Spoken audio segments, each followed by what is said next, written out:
It begins with silence. Not the kind we know today, filled with distant hums and electric whispers, but a silence so vast, so ancient, it feels like the earth itself is holding its breath. Then, the wind moves, a low rustle through tall savanna grass. The sun, molten gold, hangs low over the horizon. Shadows stretch long and slow. And in the distance, a figure moves. Small, upright, cautious. Not quite human, not quite ape. Something in between, something becoming. This is not a story of kings or empires. It's older than that. It's the story of a girl named Asha, born 3.2 million years ago in what we now call Ethiopia. She was Australopithecus afarensis, one of the earliest hominids to walk upright. Her world was raw, unforgiving, and breathtakingly beautiful. But this story isn't just about survival. It's about a legend, a myth whispered through generations, etched into cave walls, passed from fire to fire. The legend of the winged unicorn. Asha had never seen it. No one had. But they spoke of it in hushed tones, an ethereal creature with wings like thunderclouds and a horn that shimmered like moonlight. It was said to appear only when the earth was on the brink of change, when something new was about to be born, and something was. Asha's tribe lived near a river that carved its way through the valley like a silver snake. They hunted small game, gathered roots and berries, and watched the skies for signs. Life was a rhythm: sunrise, forage, danger, dusk. But Asha was different. She watched the stars. She would climb the tallest baobab tree and stare at the night sky, wondering what lay beyond. Her fingers traced patterns in the dirt, spirals, lines, shapes no one taught her. She was dreaming.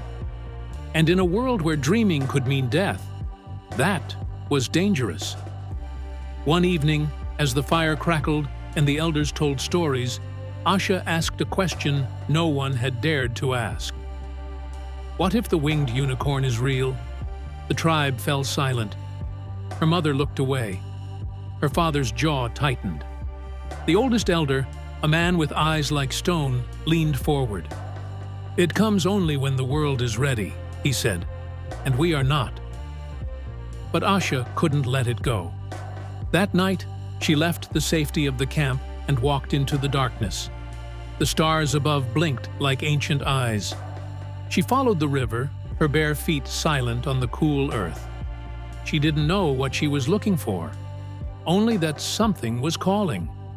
She walked for hours, past the thorn trees, past the bones of fallen beasts, past the place where the lions roared, and then, just before dawn, she saw it. A clearing bathed in silver light, and in the center, a creature unlike anything she'd ever seen. It was massive, yet delicate. Its wings stretched wide, feathers glowing with a light that seemed to come from within. Its horn pulsed with color, blue, violet, gold. It looked at her, and in that moment, Asha felt something shift inside her. Not fear, not awe, something deeper. Recognition. The creature stepped forward. Its hooves didn't touch the ground.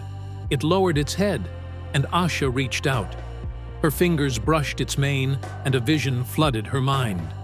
She saw fire. Not the kind her tribe used, but controlled, harnessed. She saw tools shaped from stone. She saw shelters, communities, language. She saw humans, real humans, building, dreaming, reaching for the stars. She saw herself. And then, it was gone. The clearing was empty. The light faded. The wind returned. Asha stumbled back to her tribe, her heart pounding. She tried to speak, but the words wouldn't come. She drew instead, on rocks, in the dirt, on bark. She drew wings, a horn, a face that was both beast and spirit. They didn't understand. They feared her. Some called her cursed. Others called her chosen. But something had changed. Asha began to teach. She showed others how to shape stones into blades, how to find water by watching the birds, how to read the clouds. She became a leader, not by force, but by vision. And slowly, the tribe began to evolve. They walked farther, thought deeper, dreamed bigger. And the legend of the winged unicorn spread. It became a symbol, not of magic, but of transformation. Of the moment when the old world cracks open and something new steps through. It was never about a creature. It was about a shift, a spark, a beginning. Today, we dig through layers of earth and find bones, tools, charcoal. We piece together the story of our ancestors, trying to understand how we became who we are. And sometimes, we find something strange, a carving, a painting, a symbol that doesn't quite fit, a creature with wings and a horn. Science may call it coincidence, imagination, but maybe, just maybe, it's a memory, a whisper from a time when we were becoming, when the world was still wild and open and full of possibility. Asha's story is not written in books. It's written in the way we walk, the way we wonder, the way we reach for things we cannot see.